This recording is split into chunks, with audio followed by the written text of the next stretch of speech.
want to leave out those people, and I don't even know if there are any, to be quite honest, who are in a non-field work type group who do not receive any break at all. But if there is no one like that, then there shouldn't be any harm in agreeing to our language.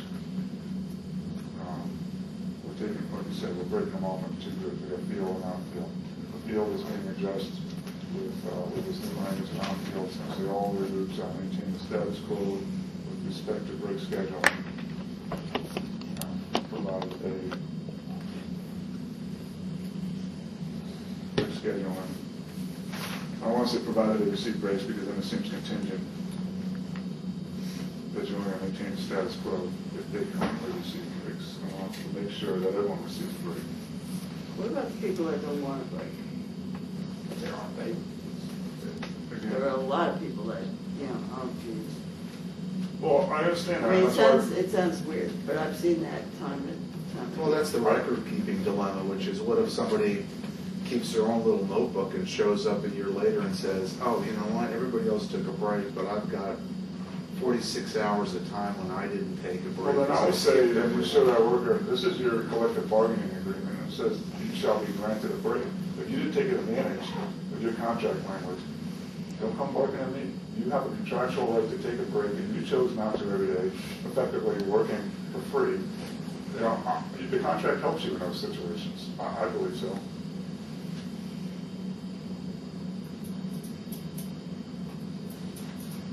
And that's the reason why Robert says they shall be granted.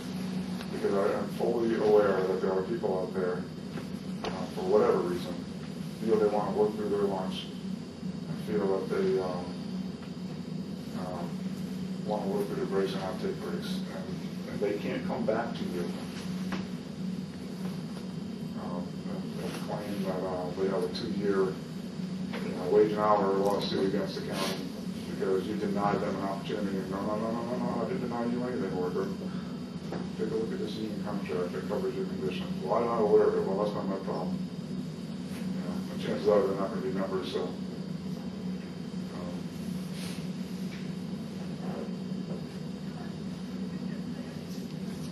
So how does that sound?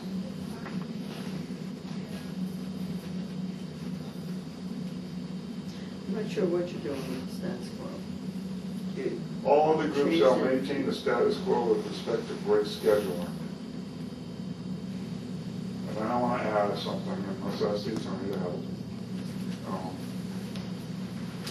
That everyone shall receive a break.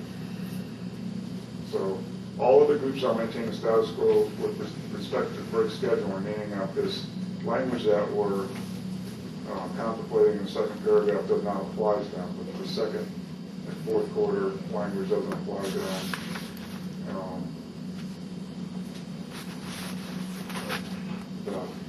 The status quo is going to apply to them. But if the status quo does not allow them to take a break, I want that to be changed. Because the scheduling part of it can be maintained. Like, okay, today you get to take a break, but tomorrow we're too busy, I don't want you to take a break. That's where the problem comes up, because if there's no segments of the work group that are denied breaks every day, then it shouldn't be a problem. There's no secret agenda here. There's no boogeyman. I'm just trying to make sure that everyone has access to this break language. But see, we come back to guaranteeing 1,000 people a half-hour paid break. If you're doing it anyway, then Not always. I'm sure we could find examples where we're not. those would be people who are in an office setting. Apparently some parks. I don't know. Yeah, I don't go around. I'm not, Well, we already fixed I'm the not, park guys. I mean, we already fixed that. But it's May. We're talking about May.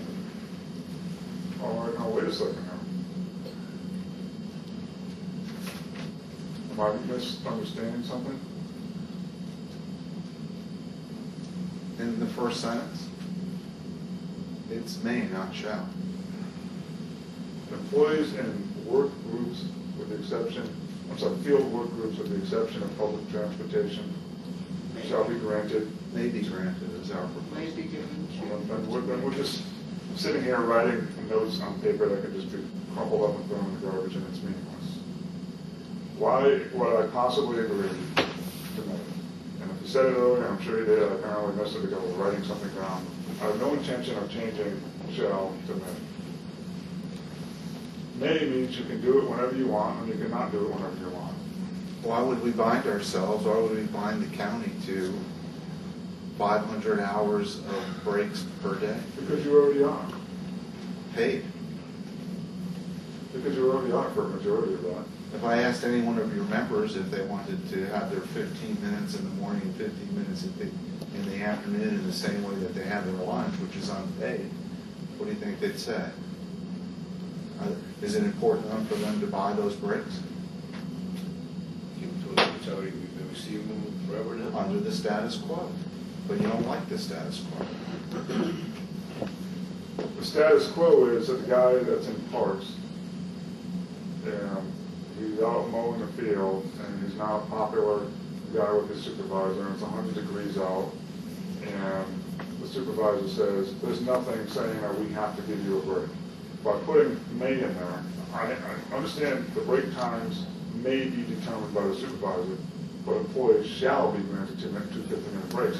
Because if it says may be granted 2 15-minute breaks, and a supervisor who's out in the field, in Parks and Rec, and the status quo is, I decide I don't want to give you a break because I don't like you, and it's 100 degrees out, that's going to continue. Because it's going to say, yeah, there's contract language about breaks in there, but it says may, and I choose not to. So that doesn't accomplish anything. Well, you're talking about a couple $1 million benefit here, right? Over the course of the year. If you have 1,000 people in the bargaining unit, and everybody gets a half an hour a day, that's 500 hours a day in breaks. Figure out the math on that. So over your the course attention, of the then you year. come back, you took your break to discuss this, and you came back with your response, knowing full well that you have no intention to give anybody any breaks. No, That you that's just not. want to entertain the union No, by as saying, management we may take, we may give them I one. came back in and I told you, I premised it that we'd like to stay as close to the status quo as possible. In response to the first question about it, I made very clear what our position was, is once the contract's in place, we intend to take it to all the supervisors and say, the bargaining unit members should be getting breaks. Try to schedule them. Here's the process. You have the discretion. We would expect everybody to get one. We know there's going to be exceptions to that rule. That's why it doesn't say shall.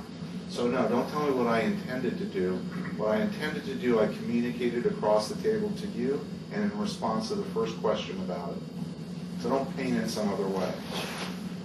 What happens if I don't get a break, my supervisor refuses to give me a break, I pass out a heat exhaustion, I go to the hospital and I got future problems and I sue you for $5 million. How are you saving money?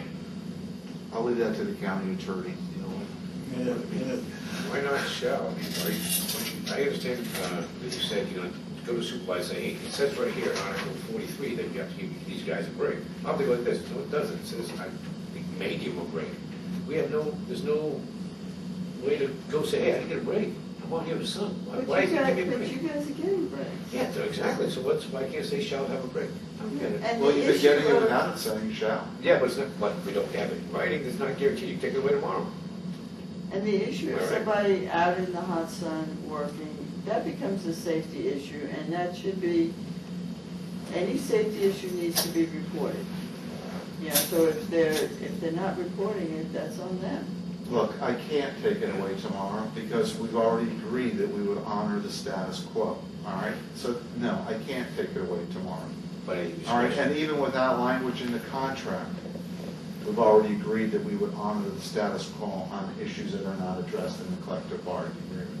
So that's the way it would work. It would continue just on the way it's been for you. How long you worked for the county? it's 10 years. All right, so the same way it's worked for 10 years, it would work for the next 10 years unless we draft language that makes it different. Still doesn't work. You could either build a contract that has some level of trust with respect to the status quo. Or you could say, we don't trust you on anything, we're going to write it from scratch, which is the way we've been approaching it, which is why you don't have your first contract after 2 years of bargaining, because every nuance, there's no flowing from your side of the table to management. Be that as it may, that's fine. You don't have to trust us. We'll write language to deal with it. And if you push hard enough on the shall part of it, we'll treat it as a shall, which is a monetary issue for us with significant monetary consequences. And then we'll start looking about whether or not we should be providing that $2 million plus benefit, or whether you should be sharing it. Well, in response to that, I can't, I guess, describe why the level of trust coming from this side of the table to your side is not there for any other reason than the workers who have basically decided they want a representation in this local union have expressed to me that management's not to be trusted. So I'm sorry that you and I, and I said you and I because you and I are the only, with the exception of Mike Shieley, the only people who don't work for the county in this room. But I didn't generate this distrust. I would love to have this contract have wrapped up a long time ago, as well as my boss, as well as the members themselves. So, but the distrust is there from years and years and years of the way it's explained to me of not getting treated fairly. And so that's where the distrust comes from. And all we're trying to do is make sure that certain, and it's usually the mid to lower level supervisors that like to read this book and give it new meaning. And when something says may, and they say, well, may to me means, it also means may not. I may do something, I may not do something. And so it's not that I don't trust you that you're going to have a meeting with your supervisors and say, hey man, everyone here is entitled to a break. And, you know, for the most part, we want to keep things a status quo. However, for some of you who just don't give breaks from time to time, you need to recognize that the employees need to have a break. And there are employees that I would not have a problem with that language, that they would, because I've dealt with them for years, and I have that bargaining history with them, and I know that when they say something, and the language is a little bit on the skimpy side or on the weak side, but they give me an assurance at the table that they come through in practice, upholding their end of the agreement. And I've had established those relationships with a lot of employers. I haven't established a relationship with this employer yet. I hope to accomplish that and get to that point. But you know, the skepticism level is pretty high. You know, so again, I'm asking for something that, I mean, it's hard for us to not be skeptical when you change that one word and then in the same breath you say you can't possibly expect us to give everybody in this place 2 15-minute breaks. Well, that's what we're talking about. I mean, if the status quo is there, then why all of a sudden now you want to say you can't do it, that's too expensive? Why wouldn't we be skeptical? I didn't say we can't do it because it's too expensive. We've been doing it, okay, and it's expensive. I'm saying when you raise it to the level of contractual language that says shall, you change our focus on what it means as a monetary benefit. You change the way it has to operate operationally as a monetary benefit, because record keeping now has to be elevated to make sure that the contract revision won't be the subject matter of a grievance. So, you know, that's the outcome of more language. That's the outcome of the word shall. Tommy, didn't you say on the worksheets it's already recorded? No, every time ticket, every time ticket says, right in the back, for the accountability purpose, says 10 to 10:15 break, lunch, 3 to 3:15, right? Everybody does it. On every back, the accountability sheet you made, for the time tickets, it's on there. Ever since we started filling them out, they wonder what you're doing at 10, 10:15. We're taking a break. Oh, it says 10:30, it says 10:45, and we took it. But we still, it's been going on since forever. I mean, it's just, I don't see a problem. I'm not sure if all departments are doing a good job of that. I know you guys are. What we're asked to do, but you don't want to take a break. We take the caucus? Sure.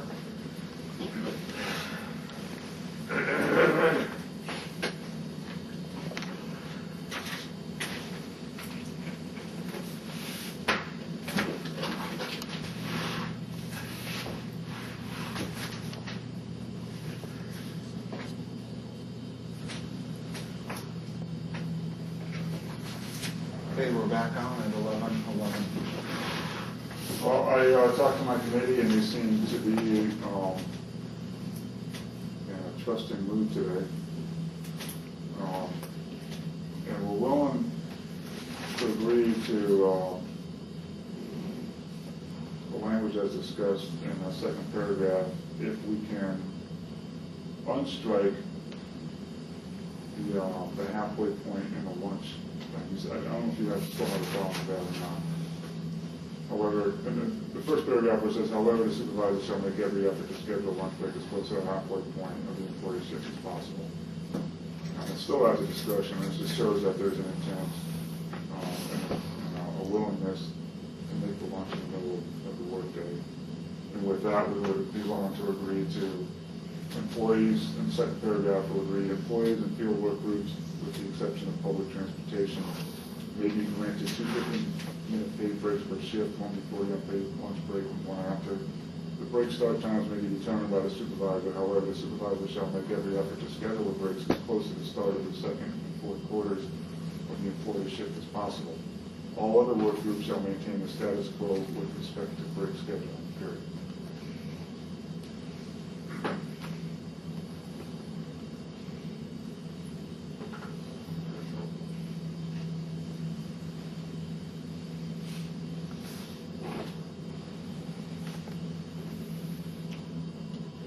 I think most people take their lunch breaks on a halfway point. That'll work. Now we need to figure out public transportation. You want to do that today, or do you want to work on? Well, I'd like to see if you, I can't agree to anything today without talking out of here, but I would like to see what is, what's worked out, or what we can try and work out to present to them and talk to them. I think you should talk to more operators, more drivers, and I think they would really fit under the category of maintaining the status quo. It sounds like it's working to their benefit there. Carrying a lot of unpaid leave. Well, if it was working to their benefit, I wouldn't be hearing the, You're hearing from one person. more than one. I'm doing the organizing campaign, I had the pleasure of being like quite a few of them, but. That's a long time ago. Why don't you circle back and talk to a couple more of them? It does look like it's working for them from what we're hearing. And that if you look at the routes which I gave you, they're not very long routes. There are stops along the way where if somebody needed an emergency break, certainly the types of locations seem to be able to accommodate that. We already know that the circular route drivers are permitted to leave people on the bus. They just secure the pay box. So seems like it's working. And our position is that with respect to the circular route people, the breaks work. Our position on the lunch break is there would not be one. Because that would require all the schedules to be rewritten. And it means all the public that's come to rely upon the schedule now is inconvenienced. Circular routes, drivers, That's also transit, that's another name for transit. circular route, transit, because this is, the other ones that do take a strike, right, what are they called? Paratransit. Yeah, they take one because it's a very different type of transportation. Well, I mean, going back to the lunch, it says with the exception of public transportation employees, it should say with the exception of circular route transit drivers, because there's other public transportation employees that do take a structured lunch break, and that language would apply to them. Well, I thought our agreement was we were gonna just write something for the drivers separately. Well, if all we're doing is breaking out circular route drivers, are you saying there's gonna be a third group now? Where the paratransit is different than, I described how they operate differently after the break. We covered that. They go door to door. They do a lunch. They call into dispatch.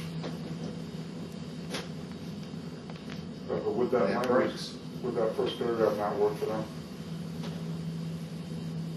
Why do we have to write another paragraph for? No, because that's not 30 or 60 minutes in some cases. They have a lot more discretion. If they granted at least, right? If they granted something, it doesn't mean that you can't go over, but they're having at least a 30-minute, is there? Let's deal with that in the language that we'll write for them. But then would it be better to have a third paragraph altogether for, transportation for both, paratransit? Yeah, I think it would. I think it's a separate paragraph. That's why I said, do you want to tackle that now, or you want to get some more information about it and move on to another article? Well, you seem to have the information on your end. And so as far as, let's see what it is that you're willing to offer, and then we can go and see if it's acceptable. And then we can come back with a counter saying why that, Well, it won't be acceptable, because all I would have right now, my starting point now would be to say it's the status quo. But see, you're getting a different story from me.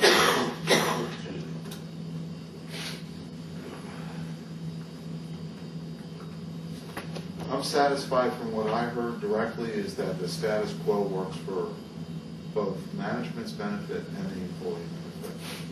And it invests discretion with the employee.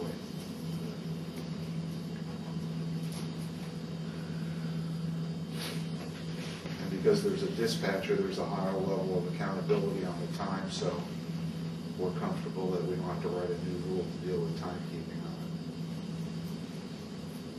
it. And we know where the buses are. They're on a route. If you don't mind me asking, who did you speak with, the supervisor or employee? I don't talk to employees, I only talk to John or you here at the bargaining table.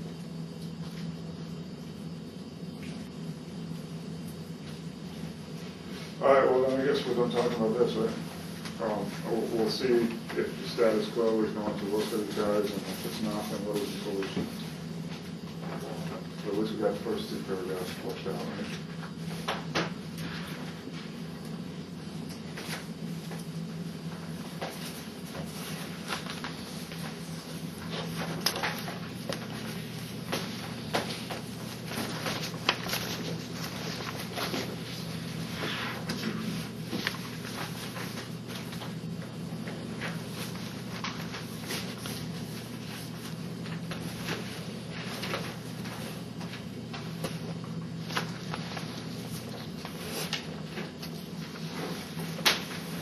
We want to Very hear about- productive.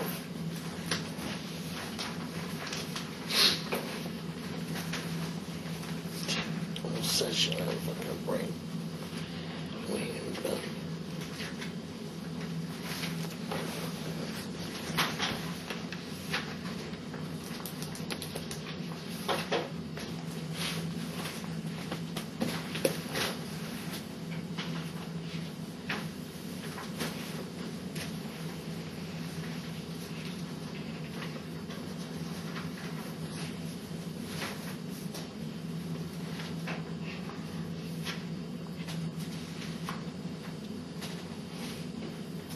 About Article 5.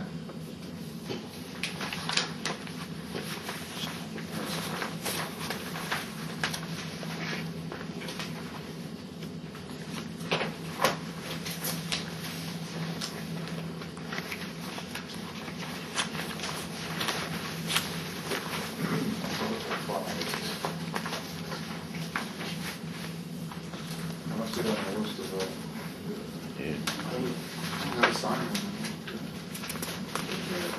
Yeah, we created that already. I've done.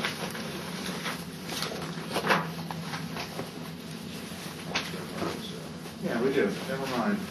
It's just not circle on my chart. 422.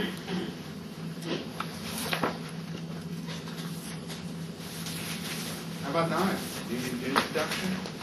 Well, we already explained that, depending on how everything else turns out. Okay.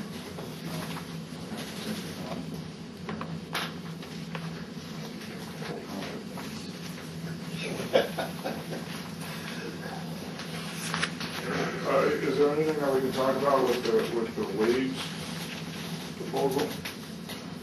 We can tell you, I can tell you what I've read in the newspaper. I read that the Board of County Commissioners is contemplating a wage increase for county employees. For how much, is it based on percentage or? Percentage, 3%. Well, it was in the paper a while ago.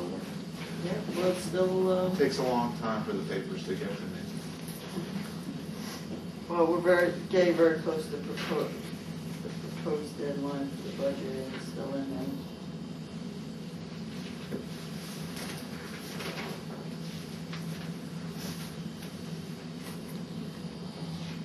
Article 49, wages and salaries.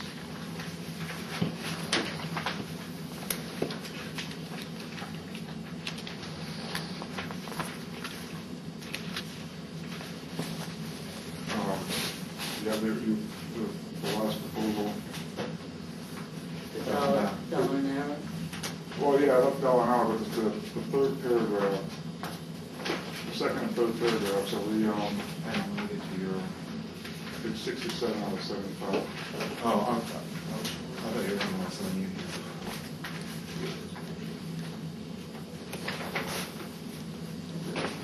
Well, I mean, Article 30th,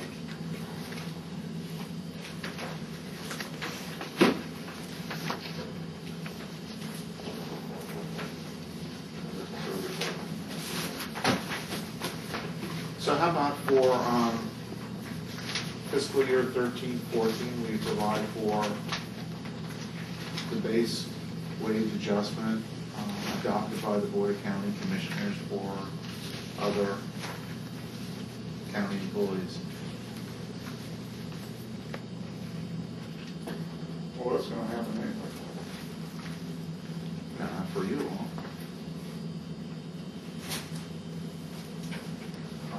But we're prepared to agree that it will. Yeah, well, that proposal is, it's a little bit more than 3%. There's, that's what the committee has decided. Well, but I mean, I'm figuring we're not gonna get an agreement on it on the first part of the proposal. So I'm wondering if the rest of it, the articles we can reach agreement on. We had I think our counter said in the third paragraph, newly hired employees may be paid above minimum salary. And then at the tail end, we said provided such employees are not paid at a higher rate than the lowest paid employee in that position.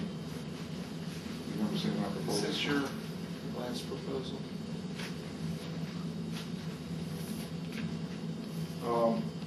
It's similar to that. Is there a date on that? It said April 30th, right?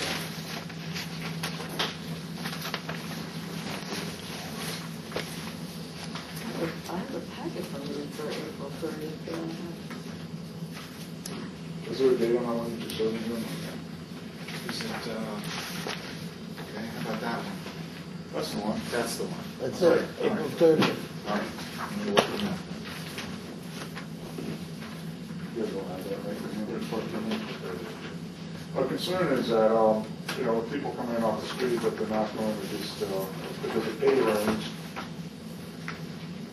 but they're not going to be hired in at a higher rate of pay if someone's already there working in that classification.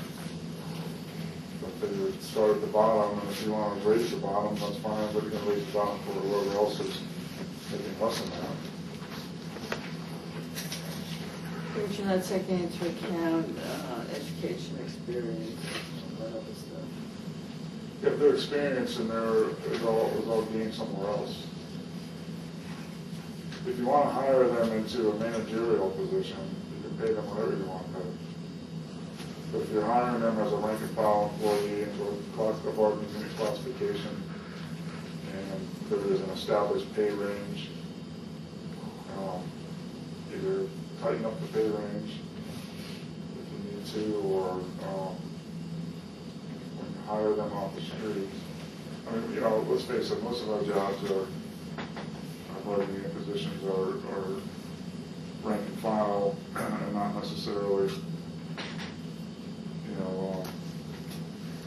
a lot of them are not college required positions, and a lot of them, are just being paid for the work they're doing, and that if an employee comes in as an equipment operator, that they should be paid what, to start with what that range pays. And if that's not high enough to attract employees, then maybe you should reconsider, maybe do a wage survey or reconsider your pay range, because if you can't attract people at the lowest end of the range, then you're probably not paying enough.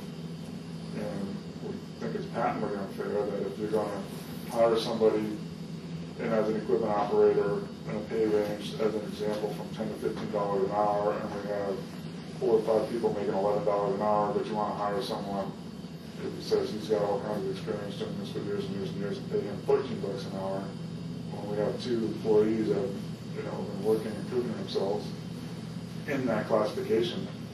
We don't think it's fair that they're making a lesser amount. Gee, that's a tough rule to apply, because there's so many exceptions to it. Let's take your example where we have an equipment operator right now that's making $11 an hour, right?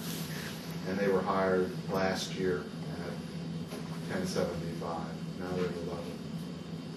And now we have an opening, and there's somebody that has 10 years experience at some other location doing exactly the same kind of work, but has to move here because their spouse relocated. Why would they start at $10.75 an hour? We can get somebody with 10 years experience,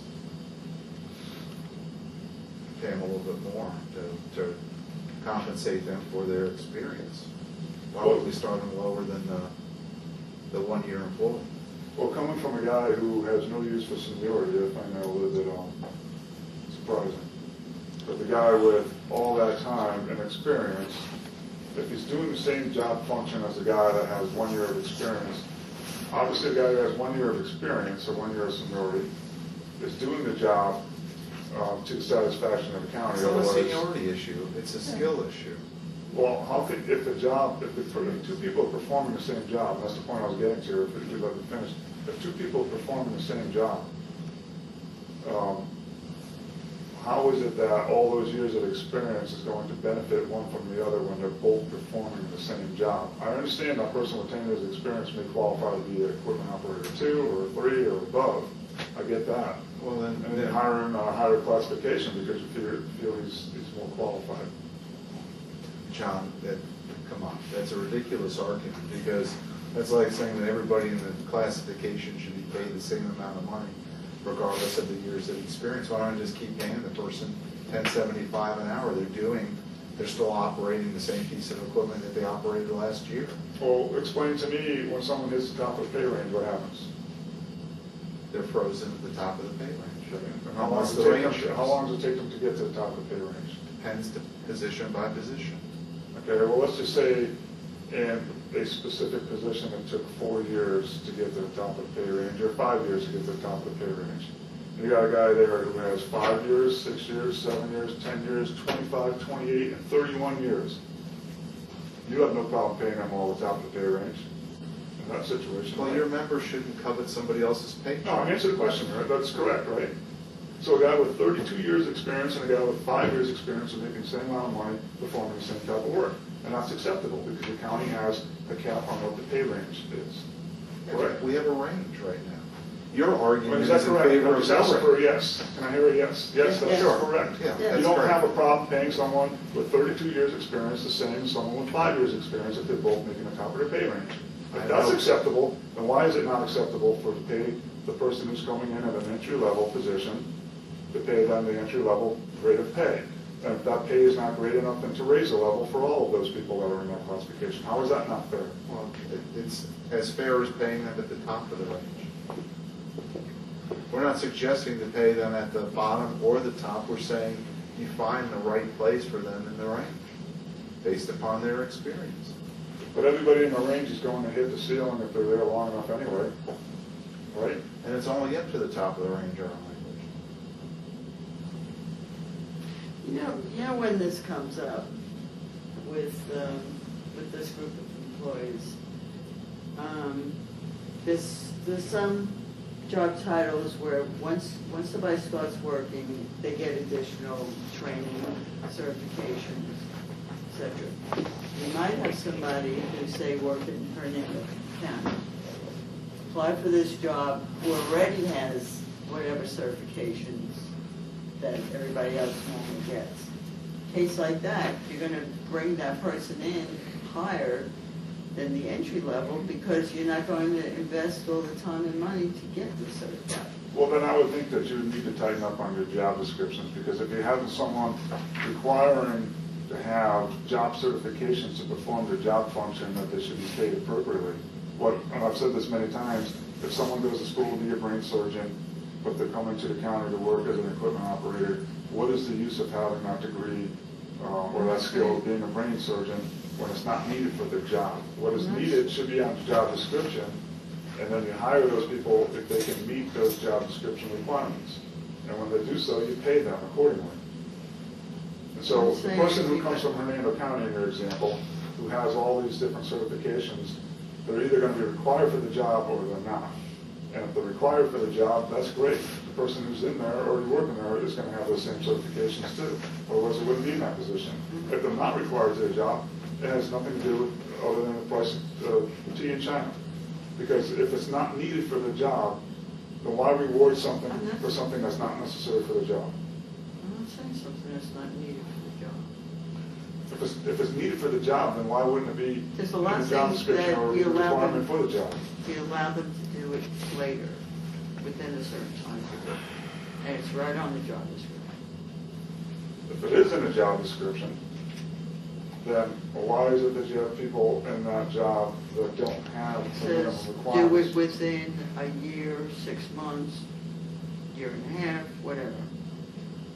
You have job I mean, descriptions you that should be say, familiar with that job descriptions by now.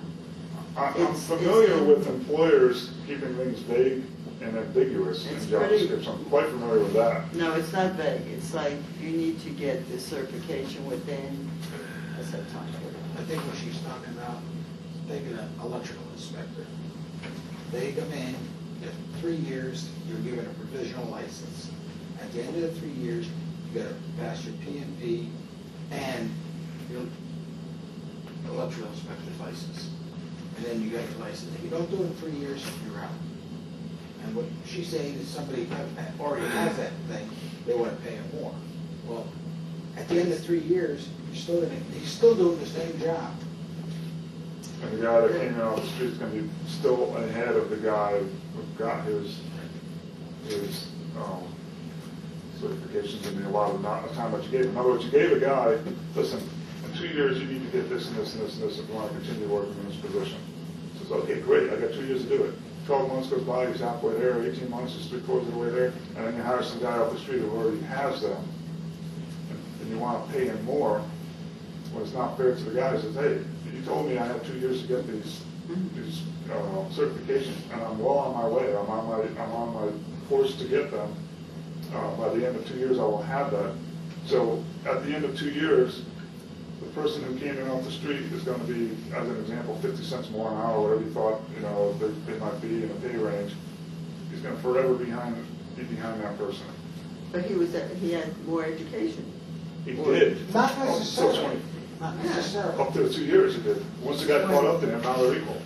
But yet he's still ahead of him in the pay range. You're making our proposal a lot more complicated than it really is. Why don't we just go back to our proposals, all right? Hang on 1 second, Tom, you have something? Well, just like they hire, it's not in the job description, you put up for a 1 or a 2. No, that's different job titles. Well, I'm saying that you always put in your CDLB, but you guys will hire someone without their CDL and give them so much time to get it. But still, if they don't have I never understood that in the first place. If it says right there in your job description, you go out or in-house, it says you click CDLB. And you bring in people who don't have a CDLB, he's never even trained in a truck. You get a guy that's been driving a truck, well, he's been doing a job. One thing is, when you give these people the chance, can you break back up to making what I'm making? Even if I'm, I haven't had a raise, figure out this, I've had a raise as a 2 in 5 years, so I'm still at the bottom pay. I haven't had a raise, so I'll never. Now, this guy's going to come in and make what I'm making, because I'm at the bottom paying for my thing. Because I haven't had a raise for 5 years, I should be at the top end of my pay. I'm not. Now you can be the guy who's making as much money as me, I've been doing this, and you give him a chance to get his license. That's like, okay, am I right on this? Well, that person isn't coming in higher than the minimum. They're coming in at the minimum. Yeah, well, if you got guys, because he hasn't had a raise in 5 years, he's still at the minimum, he started 5 years ago, it's still, it's, I you mean, give him a chance to believe get a me, job. I would have loved to have given everybody a raise. No, but you give this guy a chance to get a license to do my job, and he doesn't have the qualifications coming in the door. I know somebody that came in 10% higher than what everybody else in the position was making because he had all kinds of degrees in grass. Now he runs a recreation complex. The grass looks good. Took him 2 days to hang a basketball backboard. Took him 4 days to hang a water fountain. But yet he got 10% than everybody that was already in that title because he had the certificate for his grass. That is. So what, your point is that's a good thing or a bad thing? It's a bad, I mean, you hired him because he had a certificate in grass. The grass looks great, but he doesn't know how to do anything else. I don't remember saying somebody 10% more for a grass certificate. The guy at Holiday, Well, let's simplify this, okay? Here's what we're looking for. We're looking for flexibility with new hires to bring in other than at minimum. Think about what you could agree to in our proposal or what you want to modify, other than saying that nobody could come in above the minimum, or that the employees that are at the minimum have to be brought up to that salary. Those two things don't work for us. So help us find a common ground on the circumstances when somebody could come in and be paid a little bit more. Yeah, I don't know, if we're going to be able to find that common ground there, but I do want to ask Ed, because I thought I heard you explain to me, Ed, that we have a different problem where people are coming in, making a higher rate of pay that don't even have the minimum requirements. Is it? There's been instances where people in our department, you're supposed to know AutoCAD, they don't know it, they come in, they're supposed to do a job, and it ends up people that already have the experience end up using AutoCAD to provide drawings that you need for a project. The other one was a person that, and this was one of these persons that's supposed to have AutoCAD, wasn't working out there, so he jumped over to another area of utilities, got in good with the boss there, and eventually got a $50,000 job without having, I think there was like 5 certificates you need for Microsoft. This is like being a programmer and building. You're really supposed to know what you got, and obviously he didn't have that. The degree he had was from another country, which wasn't accredited in the United States for engineering, but making $50,000 a year. So I mean, we all see that. So the problems are in two directions. One, that we have people that are being hired that don't have the criteria needed and making more money, and then we have people who that have, I guess, criteria that you believe is more important and paying them higher than the minimum. And our solution is if you paid everybody the minimum, that would be the fairest thing. And if the minimum's not enough, then raise the minimum. And if the person proves himself over time and they're up for promotions, that's great. That's fantastic. There's nothing wrong with that. But to take a guy off the street that has never proven himself before this employer, and to give them significant amount of weight over and above someone who's already working for you as an employee, this doesn't seem fair to us. So, and I understand, Jim, you want to just cut to the chase, I guess, and just, what is it that well, can we come to an agreement? I mean, we're talking about two extreme positions. One is you can hire anybody at any rate of pay within a range, and ours is saying that you can't hire more than the minimum for the entry-level position. So what is a compromise? I don't know if there is one. I mean, is it? Some percentage above the minimum, above the start. You already have a 10%, don't you? We don't like that. Then what? The department does 5, I do 10, and anything above that, county administrator does.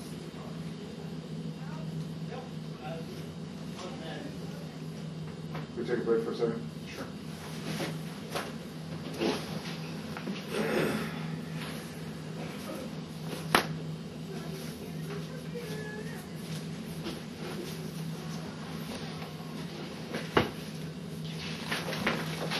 Kind of see two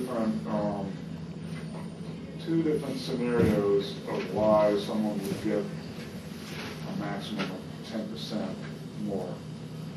And we're not happy with that number, 10%. But the two scenarios are, one, that if someone has substantially higher training, experience, and other qualifications, that they would receive, a certain percentage above the minimum. And then in other scenarios, when you just can't hire, you can't find qualified applicants. Right? So those are two different thoughts, or two different scenarios. And what we are proposing for this paragraph, anyway, is that we lower that 10% down to 5%. So if someone has substantially higher training, experience, or other qualifications, that they may receive a maximum of a 5% increase above the minimum salary range. But in situations of the second scenario, if there are not qualified applicants available who are willing to accept the minimum salary, then in those cases, you should raise the bar, and anyone who's making beneath the minimum, if you want to pay someone 5% higher than the minimum because you can't get them, you can't find people, that's not a case of you're rewarding someone for their knowledge or their training or their experience or qualification. You're just trying to get a warm body in there because you can't fill the position. So in those cases, hey, we advertise the job at $10.50 an hour. We can't find anybody to do it, but we got someone that's willing to take it for $11. Or we got someone in a position at $10.50. We're going to raise that person to $11 and bring a new guy in because it will people qualify. The person's not substantially more qualified. Follow my concept? Yeah, follow it. Good.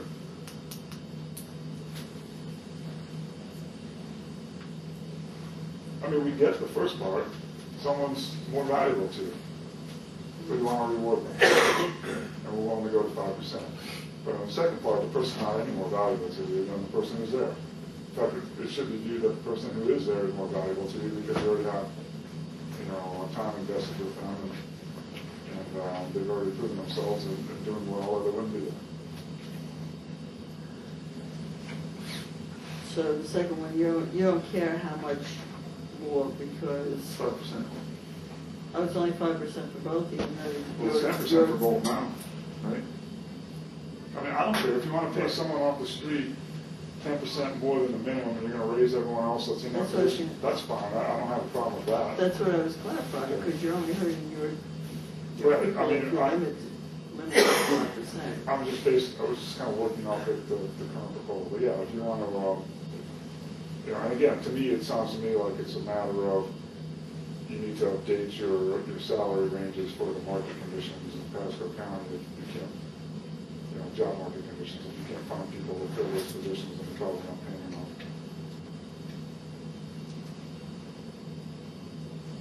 That's not a problem. That's not a problem right now.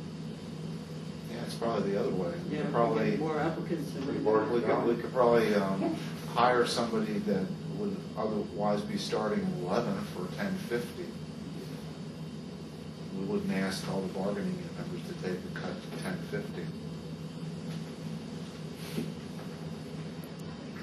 Well, Well, it sounds to me like this is not gonna be a problem. Understanding this, so, you know, we're not gonna agree to just the, whatever the OCC decides. So this whole article is not gonna be TA today, but if we can at least get an agreement on this section of it, I think it would be useful. Yeah, no, we're not gonna break out parts of the wage and salary section. I'm not asking to, I'm just saying. I hear what you're saying. We're chunking it out like we did with Winston Briggs. Okay, so you basically wait to see what the commissioners do, and then, Our proposal is $1 an hour. That's what our proposal is. Your proposal is, I think, to just, whatever the VOCC decides, come October 1, right? September 26th. Effective 10.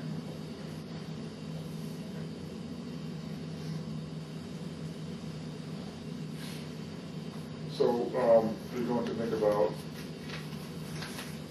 our proposal for the third paragraph, and then, we'll just revisit this next time, right? Yeah, end of July. Right. Speaking of that, we need to start at 9:30 instead of 9. At 9:30 to 12, so we got even a half hour less. We can do 12:30. We go 12:30 today? No, yeah, I have, What did you have next? 11:26. Do you have any new proposals for us? I have some new information. All right. In light of your opening comments today, I'm not going to, or your earlier responses to our proposals, I'm not going to share the proposal I have, but I'm still going to share this information.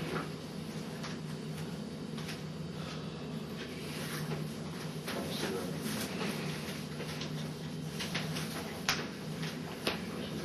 You guys have asked me several times what we've done in other places, and I guess one of the comments language.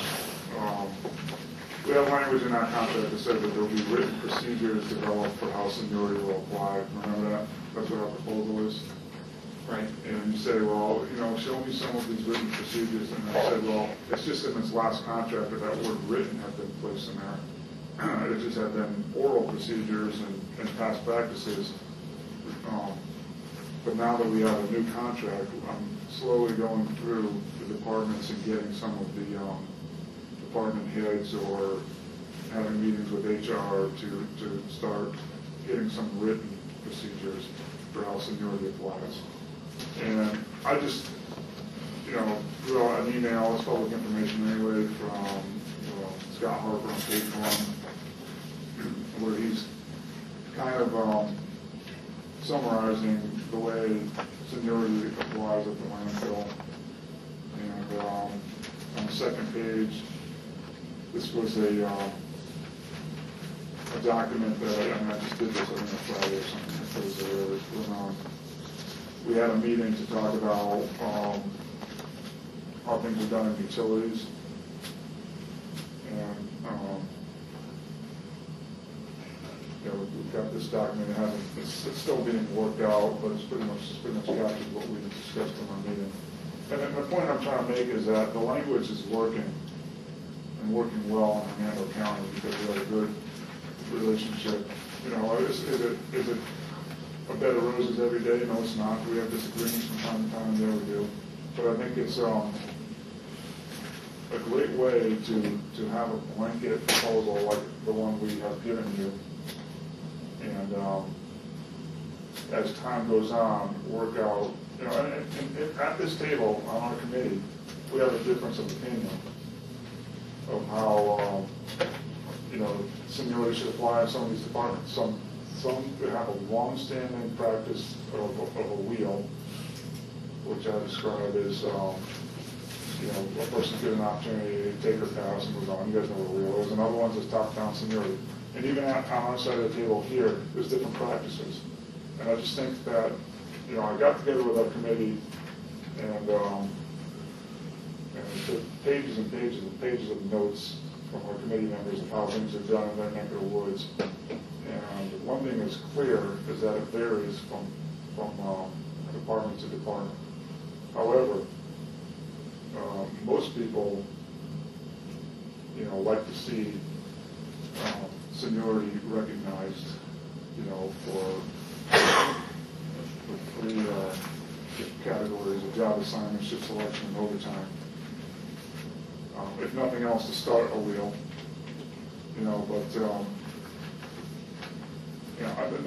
my point is that we've done this in Hannah County. We've had this contract in place since 2009 with that same language that we proposed here. It's working. I just think we could do the same thing here. It's not going to interfere with your ability to function. Well, a couple of things. The written procedures are dated last week. I just told you that. I said I worked on this on Friday. The contract just got ratified. But you've had it for years. Yeah, we've had a contract since 2009 that said that there will be the business agent and the HR director will establish procedures for seniority for departments. That we've had since 2009. 2013, the word written. Right, so you didn't have anything in writing for 4 years? No, we didn't. We didn't have anything in writing. We've had an understanding. We've had, this is the way we do it here. And then so we've both thought, the union and the county thought that, well, you know what, it'd be a good idea to reduce some of these things in writing in case people aren't here next week, next year. And as you can see by the tone of this email from Scott Harper, which is one of a few that have been, sent forward, where it's just like, hey, this is the way we've been doing it. Yeah, I know this is the way we've been doing it, but at least we got something in writing now. At least I can refer to this email, and this is the way it's been done. And So every day they go through this. Go through what? They operate the same way they've been operating. It's just now written down. I mean, this is the way they've No, always but done it's it. every day they bid on the assignment. At the That just to landfill, us is totally, hang on, folks. At the landfill only, yeah. at the landfill only in Hernando County, do they all report to work and they put job assignments on the table? Because that's what works there. If you look at utilities, item 1, job assignments shall be based on the ability to perform the available work. So that's not every day bidding on anything. That's every day them deciding who's best fit for the job. The complaint from some of the workers there was that, I would have more ability to do more things if I was given more opportunity to be exposed to different things, And so, in the utilities sewer department, there's only so many different things that you can be exposed to before you pretty much master the job. But there are a lot of different things. And once you've covered them all, now you can effectively be, selected for anything and do it on your own. So that's the reason why that language is set up that way. And again, I'm not trying to say that this language is going to work for the utilities department in Pasco. What I'm trying to say is that we can agree to an overall concept of seniority unless determined otherwise, department by department, and we can successfully do this so we can move forward with a contract that's not going to take 25 years to negotiate, because we got to figure out every little nook and cranny of every little area. And we just say, hey, listen, there's an overall concept of seniority, guys. We need to recognize it. Kind of like you mentioned with the overall concept that everybody deserves a break.